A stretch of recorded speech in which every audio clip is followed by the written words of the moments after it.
I didn't understand what was happening, but I kept telling her that he was hurting me. He's hurting me, Mom, he's hurting me. He's hurting me. And I think that it happened to her too, but she didn't do anything about it. She never said anything. So I couldn't live with her and let her ignore the fact that this happened to me.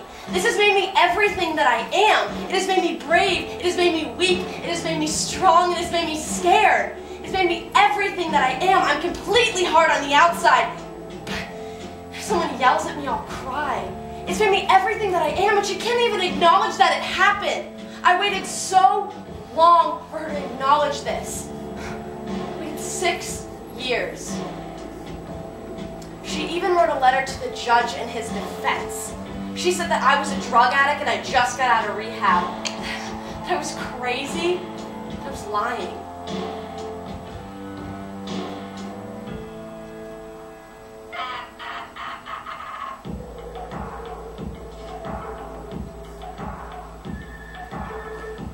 There once was this one guy I met at a party.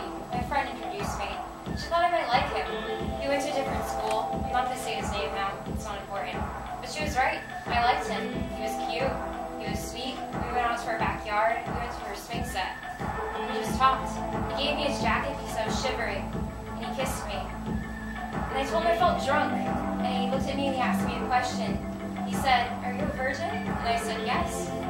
And then he skated closer to me and took the jacket off my shoulders. He kissed me again. He put his hand up my skirt. I never really hooked up with anyone before, so this is all really new. And he told me he was going to take my virginity. And I told him I wasn't sure. I'd only just met him that day. And by this point, we were sitting on the slide, and he came on top of me. And he put a hand over my mouth, and he told me, "I promise you'll like it."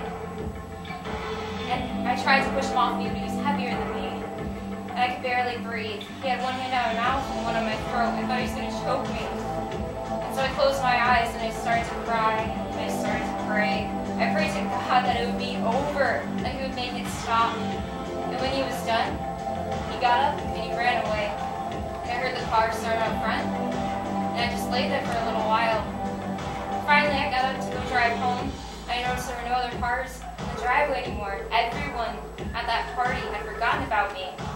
I remember thinking I hated everyone there. I hated them all.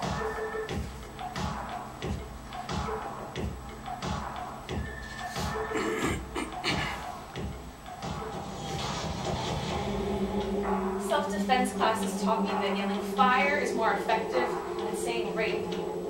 Well, I wonder when they'll learn that the two are indistinguishable. Flames spewed from his mouth, crept up my skin, traced my veins, and hollowed my eyes. But it's true that I'd rather admit to a brush with blazes than condemn myself to the label rape victim.